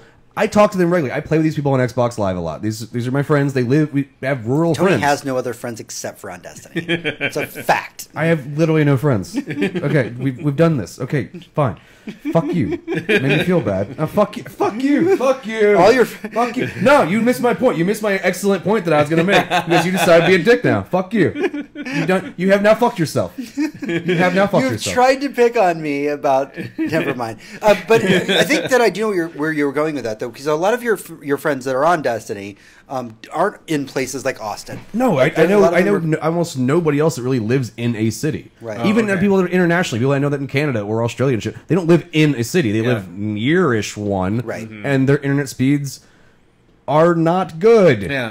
They're very bad. They're like, oh yeah, no, I pay for like the 10 meg connection and it costs me like $80. Oh. And I'm like, oh, honey, sweet child, you need to not live right, there. Right, but we are the exception and not the rule. We are 100% the exception. That's the thing is, that's the norm. Yeah. I had Google Fiber in 3 cities in the United States so far. Mm-hmm. And one they're trying to get out of already. Yep. Google Fiber is a failed idea. We're going to keep around as long as they legally have to contractually obligate. Okay, so we are definitely not infrastructure-wise prepared for this. Mm-hmm. But we do know that the streaming game future is around the corner. Obviously, this is the first volley that's being fired. Right? Yeah, no, when Google came out and they showed off it can do this many teraflops of things versus these consoles, and we're like, cool. Those also came out like almost 10 years ago.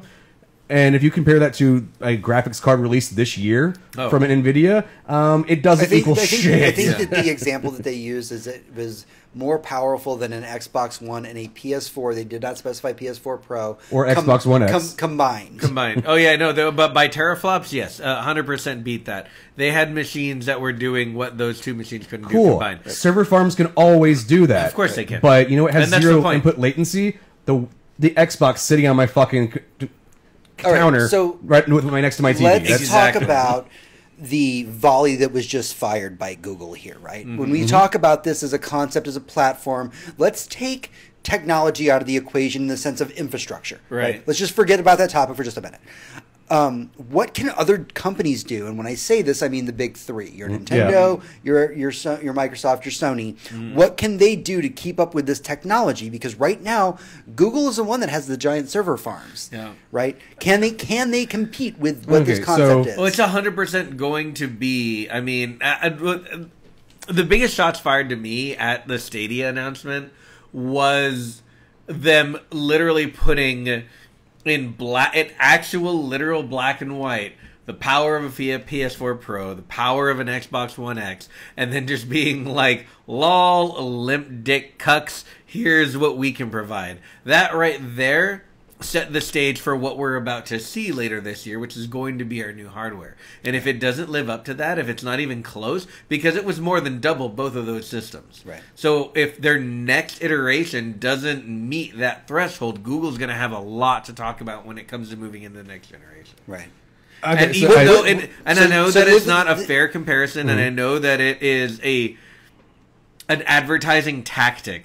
It's smear, it's kayfabe, but it's a good AMD and NVIDIA and Intel, if you're talking on the PC side, do this every time they announce a new product. Yeah, but it's a good goddamn talking point, and it will sell subscriptions. There's a very specific reason why they fired these shots at GDC and not E3. Oh, yeah. Oh, no, because...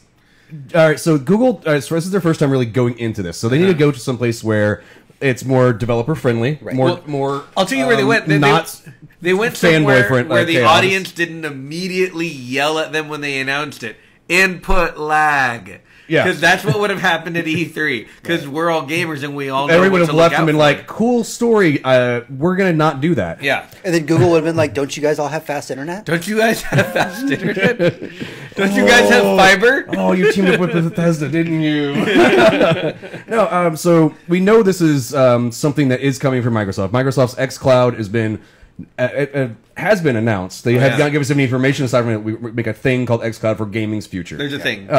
We will find out based on this. Phil Spencer did, I don't have his exact quote in front of me, come out and say, we'll have more things to show you at E3. He congratulated he's like, cool, you're the first to show up at the market. Technically, Sony was whenever they released PlayStation Now. Yeah. And then they went like, but that'll get to my point of PlayStation basically has no dog in this fight right now. Yeah. They already have a service. It works fine. It is not. I'm sure a lot of it depends on your internet connection, like everything else. It is entirely dependent on your internet connection. Yep. If you don't live in Austin or a city that has stupid fast internet, don't buy PlayStation Now. No one else does. It's a failed product because of the way the system works. So the next people you have to think about what's going up. We know Microsoft's will be announcing this shit at E3. Yeah. We know Nintendo has zero reason to do this. Nintendo's doing Nintendo things. Nintendo doing Nintendo. The thing is, you said we had to talk about the big 3, and Nintendo's doing Nintendo things. And there's zero reason to do this. All of Nintendo's back catalog, which has been selling since the Wii, you're talking about games that take up in the range of kilobytes of data, of storage space on your hard drive. So it is cheaper they literally download them with streaming technology. Like that, actually cheaper and faster. Nintendo hasn't even figured out how to assign people usernames. Yeah. They still just give them 16 character codes. Before I'm 30 seconds into a 1080p YouTube video, I've downloaded Balloon Fighter. Yeah, no, Nintendo needs to work on a way to actually have their chat system in the system and not on my phone. Yeah, they should do it that. will, because they'll have Xbox Live on it soon. Let's bring us back to the Stadia real quick. We only have a couple more questions. First off, where can this system that they're presenting to everybody right now go wrong? What flaws can you think of off the top of your head? Right there. It's going to be a cheap, shittily made controller for something that the majority of people go, that's interesting, but it's a novelty. Well, you don't have to use a controller. You don't have to use their controller. You can use their controller if you are doing it on something that is not a PC. If you're on a PC, you can use any controller you want with their system. If you're using it on a Chromecast-enabled device, if you're using it on a Chromecast itself, or you're using it on something else that does not have it built in, you have to use their controller. Real quick, I do want to throw this out to Zex over in chat, because he actually has my point that he's talking about. Titles, right? Like, we can sit here and talk. What's available? What's available? Like, if they come out and be like, we've got 5 games and 5 games coming in a month from now. Who is Google signing, decent, right? actually. Is Google, like, just picking up, like, we know they've got id, they've got Doom and Doom Eternal, but are they going to come out tomorrow and be like, yeah, by the way, we signed Kojima and he's going to make that new Silent Hill game. We got the rights to that too. You can only get that on this platform. I'm like, well, my dick's hard. Let's go. Yeah, if they come out and they're like, oh, we went ahead and bought Konami. The people kept telling us about them. We hadn't heard of them, but they're dicks, I guess. But anyway, they belong to us now. We fixed that. We fixed that. We own the Belmont. But consoles, platforms, any of this stuff, we all know as gamers, these live and die by the titles that you have available. And I don't mean these titles that are available to everywhere, right? The fact that you can go and play Cuphead on several consoles as of this GDC is great, but for a while, it was an Xbox title. You had to go to Microsoft Xbox for that. And PC, it Xbox became, and, right? Think about your Bloodborns. Think about your Last of Us. Think about your Journeys. These are the games that are going to define the service that you provide. Oh, yeah. Also, how are you going to handle DLC when you're a subscription service? Keep that in mind, too. I think it just populates the way it does with EA Origin Access. EA Origin, EA, all that. Yeah, the Access Premier. If there's DLC, the day it comes out. Right, but how do you get game developers that are right now in the middle of a market in which DLC and microtransactions and loot boxes are their bread and butter? How do you go up to an EA and say, put your Red Dead Redemption on there, but you have to take out all your microtransactions because we won't allow that? That, first off, that's a solution to a problem that we've all had as gamers for a long time. Google has made a solution for us, but how do you convince that game developer to give up those millions of dollars? And I'll tell you how, and it's the same way that Spotify became more popular than the Apple Store. On the Apple Store, you were buying every album or songs. Every song was 99 cents a song, or individually, depending whatever amount for an album. But if you just wanted the song, which basically made albums irrelevant, then Spotify comes along. Because Apple's was the answer to pirating music. Whenever everybody said, like, you can pay 99 cents, but a lot of people were like, cool, we could do that. And then Spotify came and said, yeah, for $10 a month, we'll literally give you all of it. Without commercials. But you can have all of it for free with commercials, because we make money that way, and every, too. like, 3 songs, you have to send a 30-second commercial. Right, so not only did Spotify bring back the concept of the album, which I'm trying to relate tangentially to, like, Google bringing back the concept of, like, good single playthrough video games, but I'm also thinking that a subscription service in the end is what most artists realized who were just like, fine, our album's on Spotify.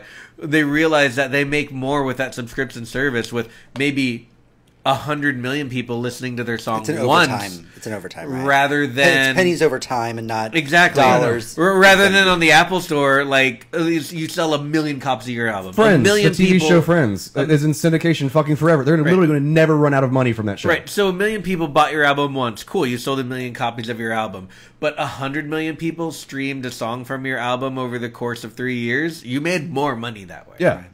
And it's the oldest way of doing it. As soon as television came out with this, that's exactly what television did. Spotify just said, fuck it, we'll do it with music and on your phone. Yeah. We all went, cool, we wanted that anyway. Yeah. And I feel like we could really want this for video games. I kind of want that for video games, and it kind of comes down to the graphical capabilities of this system is impressive. We need to stop talking about input lag, because that's literally that is the biggest elephant of elephants in the room. That's the only thing that I'm worried about. That's literally the only thing I'm worried about. Because at this point, they showed us 2 different tiers of graphics running on 2 different versions of their hardware, kind of versions. It was we can add an extra server. Right.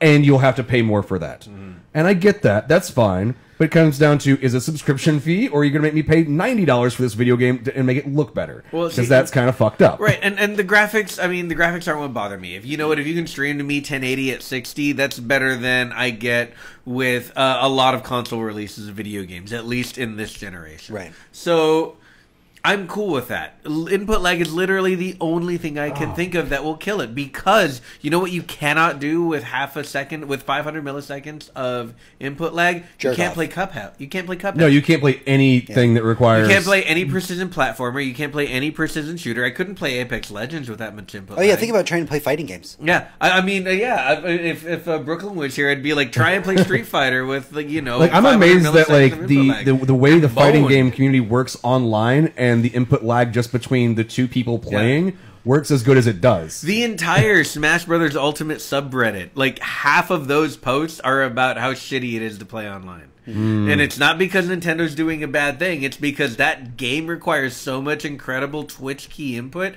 that you can't play it with input lag. And online it has input lag.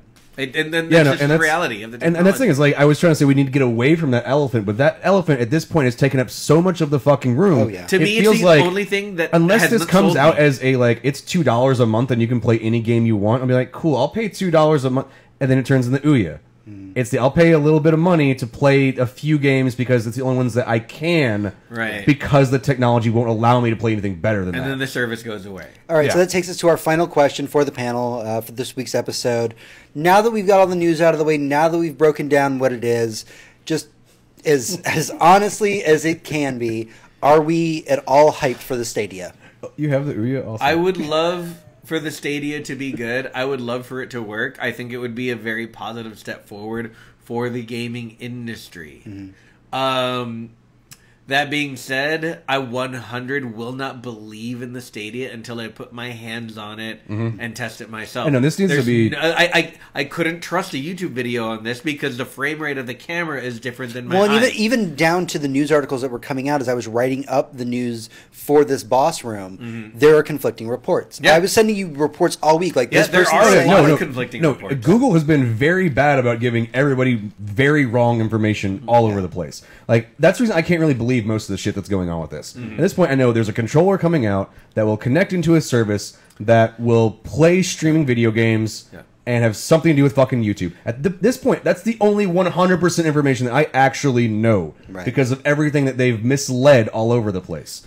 And I agree with Hector. I need to have my hands on this controller, connecting into the service on a screen on a average person's internet before I can even trust this. See, I'll just use it on my internet. Honestly, like, if it works for me, I will invest in it and hope it takes off. And then if they cancel it, I honestly won't be that hurt. You're really an early adopter, though. I am, though. But that being said, without a working test model, like, you know what?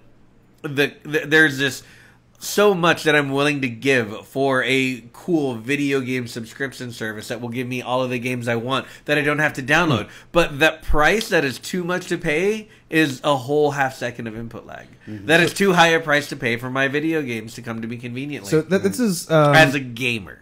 For you, it's the input lag. For me, it's the input lag plus the environment and how it's going to function. Right. And also, where are you going to test this out at? Either you buy into it to test it, or GameStop isn't going to want to carry this. No. Well, there's nothing to carry. I'm all for the downfall of GameStop. We all here communally hate GameStop, but Google doesn't have Microsoft has stores all over the place. They are inside Best Buy. Is Google going to have to make little Google kiosks to show this off? There's literally nothing to carry, and the only way to show it off is the same way we all decided to download Discord one day because it might be better than Ventrilo. Turns out it is, and we all stuck with it. Sure. That's what you start and a sneeze is better than Ventrilo. That's how this is going to sell itself. We're all going to give it a shot. We're all going to create an account, which will ask for a credit card number, and we'll pay for it for as long as until we feel like I've got my because that's one of the things I did really appreciate. I do like the design of their controller. But whenever they said if you hook it up on PC, you can use whatever controller you want. That's perfectly fine. And it's like, awesome. So I can take my Xbox Pro controller, plug that in, and be like, I got extra paddles and shit. Yeah. And then go, oh, this is really laggy, and then immediately like cancel my subscription. Yeah, and that's I'm hoping Google does something smart and gives everybody like 3 free days to like just try this shit. At least if nothing else, is just pressure test their servers. Yeah. Like, just like get in there and just like will it get a lot worse if they release a really cool looking exclusive and everyone hits the market the same moment of the same day to play this game? We've seen how that works every time that happens. And now no one can stream. And now Google Stadia rather than Netflix is responsible for like a third of U.S. internet traffic. Will the servers hold up? Probably. No, those servers are going down. And we've had some really good points here. You know, Hector or Tony's you're talking a little bit about input lag. Mm-hmm. You're talking about kind of quality of content, and we've talked about you know, where the future is in terms of getting like third-party developers on board and all that stuff. Is the industry available for a fourth-party, huge company coming in and playing in this market? We had to say the same when Microsoft showed up. Right. Yeah. So when I ask the question to the panel, are we all hyped for the Stadia? We all seem to be very, very tentative about it. We all have different elements of why we are or not hyped for it. I will say at a base level, I'm excited where the technology will take us. Yeah. But to kind of go back to my earlier point, kind of as for me, I speak for the trees. I think of the developers when I think about this. Mm-hmm. I do sit there and think, you know, what is this model going to bring to the developers? What freedoms will it give them to make new and different and creative games? What money can it bring them? Because without these developers getting the money that they get, we don't get things like Journey. We don't get things like The Last of Us. And we have to keep making sure those developers are getting paid. And so I'm personally curious about the business model. I know that that's something, the economics of video games probably bores most people to tears. Right. But I'm very fascinated by it because I believe that the economics of that will be ultimately what will make the system live or die. Yeah, true that. So, I mean, like no matter amount of money we want to put into something, it's about how the company's making all of the things. Google and developer making money, if that's going to be successful. And obviously, every iteration we've seen in this previous to this, with Sony's exception, because that's Sony's individual thing, it's separate from everybody else. Every third-party company that's come in and tried to play in this space, we were not technologically ready yet.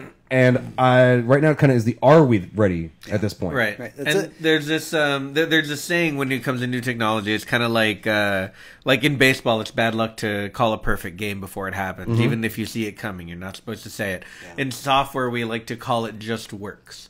If you get something like a new OS, we all thought this about the Steam OS when they were talking about it, when it was going to be a big thing. It wasn't. It was literally just it was a Linux. It was the shell. Yes, it was a shell on top of a Linux kernel. It was bad. But that everyone was saying, like, what if you install it and it just works? What if it works as an OS and is also just a standalone like? It's game like that Diablo game. We all just have phones, right? So if this comes out and it just works, then I think it will. It's the gold standard. It'll have a fucking foothold and it'll really take off, even though its business model is so different from what everyone else is doing. If it doesn't work, it's going to take a lot more convincing to get people to use it. I have one more just quick side note that I thought this was just something that kind of occurred to me as we've been talking about this. It's kind of been eating at me. The YouTube integration they talked about. We don't have a lot of hard numbers on that because they were very vague to everybody about it. But it seems like this is they want to not only take down Steam, but they want to take down Twitch. That is that is the fuck you. Absolutely. We want to turn all of our things. That's something we didn't talk about at all on this. Yeah, no. If YouTube gaming is the definite not first place. No, but if this became a thing and everyone was playing their games on this service and they could literally just hit to transmit to YouTube gaming. Eating up more of your bandwidth. Because you know what? YouTube gaming is actually a pretty great little service if you ever spend any time on it. It just doesn't have the same popularity as Twitch. And Twitch... We're on YouTube right now doing it, actually. And Twitch, to their infinite credit, when they saw YouTube gaming coming, they did everything they could to improve their service, and they did a goddamn good job. Yeah. So there's a lot of factors that go into the Stadia. We're all cautiously optimistic, but again, we are a panel of people that are not only nerds, but all of us come from a tech background. So we're like, there's a lot of factors here. So many points of failure in this idea. We apologize if we got way too into the weeds on this one. Yeah, we do apologize for that. But we've been at it for a little while. If you have any questions, comments, concerns, if you want to talk about the Stadia, media. You can always reach out to us or any of the things we talk about on the show. Tony, where can they find us and talk to us? Facebook.com/SolarNerd. Like, share with your friends. Twitter's @TheSolarNerd. Twitch.tv/SolarNerd. Every Monday, 7:30 Central-ish. This week was definitely delayed thanks to computers and me playing Destiny. Computers and dog icons. Dog icons. There were a lot of those. Lots of. I'm going to press another one. There you go. Also, if you subscribe to us on Twitch, you get access to puppy emote. Puppy face that we made. We've got info@thesolarnerd.com is our email address. Website solarnerd.com. You can donate on there. You can donate on our Twitch. Oh shit! I forgot. We launched a fucking Patreon. I really need to start with that. We did launch a Patreon. I need to finish writing up the post, or have the person who writes the post finish the fucking thing for the first episode that we will give away for free because I'm nice and we already talked about that. I love you, and I promise you I'll work on our Patreon this week. Yeah. All right, that's everything we have for the show this week. We appreciate all of you who stick around. Seriously, guys, if you come into Twitch, you can talk to us. You can join in the conversation, and we'd love to have you join in the conversation. Until next week, for Tony, this is James. For James, this is Tony. And I'm Hector. Adventures, good night. And good game. The mouse was like literally the opposite. Thank you, Twitch. I've had to pee for 20 minutes. You could have gone at any point in time. The two of us could have controlled all of that. Yeah, this is him trying to get to the end of like the next movie he sees too. He's just like, I'm here until the credits roll. No, dude, that's the way I do with it at work. Because I'm walking around so much. I'm like, I need to pee. I'll walk past the bathroom 5 times. Be like, I'm gonna fucking hold this. I will stand in line. You finish your order. I will finish my order. And then I'll do another one, and then I'll do another one, and then I'll go pee. Yeah. It's the trying to make it to the end of the shift, and sometimes I make Making it so far. Making it to the end of the shift is a bad idea. Don't do that. My body's all kinds of fucked. I'm probably dying. Well, maybe you don't hold your pee for so long. Maybe pee when your body tells you gotta pee. That's not how pee works, man. You're literally the only way. My body doesn't tell me what the fuck to do. I tell my body what the fuck to do. Yeah. But you should pee when also, let's go eat some hamburgers. Sounds like something your body would say. Just throwing that out there. No, my body's like, don't stop eating hamburgers. That's awesome. No, I should have done this like a year ago. I had Google Fit to my phone. Yeah. Unfortunately, because my phone is generally it's not in my hand. It's not in my pocket whenever I'm walking around all the time. It's like in the cart or sitting down. I'm walking around without it, so it doesn't know exactly how long I walked. It's like, if you walk for 30 more minutes, you'll reach this amount of time. I'm like, motherfucker, I've been walking for 5 hours already. I know, like, that 30 minutes that you're showing is not correct. There's a huge difference between, like, because I run with a Fitbit on. That's what made me think about it. If I just take us off live. Yeah, bye, guys. There's more of you now, so bye. We're going to say bye. Here, have a puppy for signing off. Puppy sign off. All right. Laters.